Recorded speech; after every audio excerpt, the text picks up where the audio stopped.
আজি আকৌ এটা নতুন ৰেচিপিৰ সৈতে আপোনালোকৰ ওচৰলৈ আহিলোঁ। মাছ কেতিয়াবা এনেকৈ পালেং শাকেৰে বনাই খাইছেনে চাবচোন। মই অকণমান ইউনিক ধৰণে বনাইছোঁ। মাছ কেইডোখৰ ধুনীয়াকৈ হালধি, নিমখ আৰু কাশ্মীৰী মিৰ্চ পাউডাৰেৰে সানি ল'লোঁ আৰু কেইকোহমান নহৰু, আদা এখিলা, পিঁয়াজ এটা আৰু এটা বিলাহী ল'লোঁ। এইখিনি মিক্সাৰ গ্ৰাইণ্ডাৰত ভালকৈ মাৰি ল'ম। এয়া আমাৰ পালেং শাক, ঘৰৰে পালেং শাক হয়। চাদৰ ওপৰত ৰুইছিলোঁ, সেয়া পালেং শাক অলপ উভালি আনিলোঁ। খাবলৈ কিন্তু বৰ টেষ্টি লাগিব। বনাই উভালি আনিয়েই এই পালেং শাকেৰে ধুনীয়াকৈ মাছখিনি বনাওঁ আহক। এয়া এইখিনি পালেং শাক ধুনীয়াকৈ ধুই কুটি বাছি ল'লোঁ আৰু এতিয়া গেছটো জ্বলাই কেৰাহী এখন বহুৱাই দিলোঁ আৰু তাতে মিঠাতেল দিলোঁ। মিঠাতেলত ভালকৈ মাছকেইপিচ ভাজি ল'ম। একেবাৰে কৰকৰীয়াকৈ ভাজিব নালাগে, অলপ ভালকৈ ভাজিলে হ'ল আৰু। এতিয়ালৈ যদি মোৰ চেনেলটো আপোনালোকে ছাবস্ক্ৰাইব কৰা নাই তেতিয়াহ'লে প্লিজ ছাবস্ক্ৰাইব কৰি ল'ব না আৰু বেল আইকনটো বজাবলৈ টিপিবলৈ নাপাহৰিব। তেতিয়াহে মোৰ নতুন ৰেচিপি আহিলে আপোনালোকৰ ওচৰলৈ নটিফিকেশ্যন যাব। মাছকেইপিচ এনেকৈ ভালকৈ ভাজি ল'লোঁ, ওলট পালটকৈ ল'লোঁ।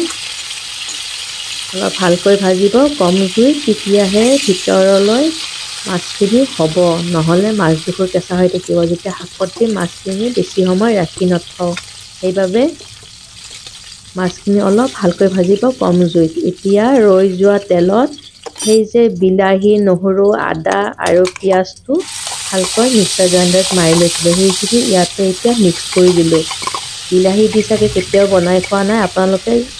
যোনে খোৱা নাই তালৈ এই ভিডিঅ'টো, এই ৰেচিপিটো আপোনালোকে এনেদৰে বনাবচোন। খুব টেষ্টি লাগে খাবলৈ। এইখিনি অলপ ভাজি লৈ এতিয়া অলপ জোখ অনুযায়ী হালধি অলপ দিলোঁ।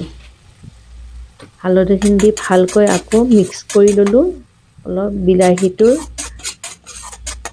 ৰসটো মৰাকৈ এতিয়া কাটি লোৱা পালেং শাকখিনি এতিয়া ইয়াত মই এড কৰি দিলোঁ। গোটেইখিনি এড কৰি দিলোঁ। এড কৰি দি জোখ অনুযায়ী অলপ নিমখ দিলোঁ। যদিও পালেং শাক দেখিবলৈ বেছি হৈছে, ই মজি একেবাৰে অকণমানি হৈ যাব, সেইকাৰণে অলপ কমকৈ নিমখ দিলোঁ। এতিয়া এনেকৈ ভালকৈ ওলট পালটকৈ লাৰি দিলোঁ। লাৰি দি মই 5 মিনিটৰ বাবে ল' ফ্লেমত ইয়াক হ'বলৈ দিম। এয়া 5 মিনিট পাছত এনেকুৱাকৈ পানী উঠিছে আঠখিনি আৰু বহুখিনি মজি গৈছে। একেৰাহি গৈ একেবাৰে অকণমানি হ'লগৈ। এতিয়া আকৌ অলপমান ভালকৈ লাৰি দিলোঁ।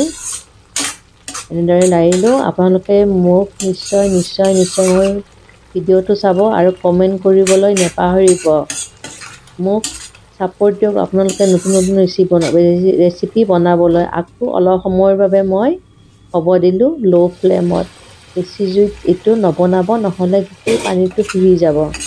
আকৌ এক্সট্ৰাকৈ পানী দিলে খাবলৈ ভাল নালাগিব। শাকৰ পানীতে বনালে খাবলৈ বৰ টেষ্টি হয়। এতিয়া ইয়াতে মই ভাজি থোৱা মাছকেইপিচ ইয়াতে এড কৰি দিম আৰু অলপ ভালকৈ মাছখিনি শাকৰ ভিতৰত সোমাই দিম। একেবাৰে লাহেকৈ লাৰিম, নহ'লে মাছকেইডোখৰ ভাঙিব, ভাঙিলে খাবলৈ বেয়া লাগিব।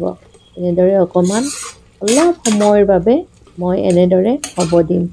খুব বেছি নালাগে, 3-4 মিনিটমানৰ বাবে কম জুইত একেবাৰে ল' ফ্লেমত মই ঢাকনখন বন্ধ কৰি আৰু হ'ব দিলোঁ। এনেদৰে হ'ব দে। অলমষ্ট মোৰ হৈ গ'ল।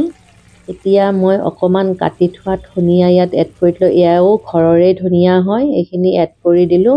এড কৰি দি ঢাকনখন বন্ধ কৰি দিলোঁ আৰু গেছটো অফ কৰি দিলোঁ। অলপ সময় হোৱাৰ পাছত এয়া দেখিবলৈ এনেকুৱা হৈছে। খাবলৈ সঁচা বৰ টেষ্টি হৈছে। আপোনালোকে যদি এনেকৈ বনাই খোৱা নাই, বিলাহী দি বনাই খাই চাবচোন, খাবলৈ বৰ ভাল লাগে।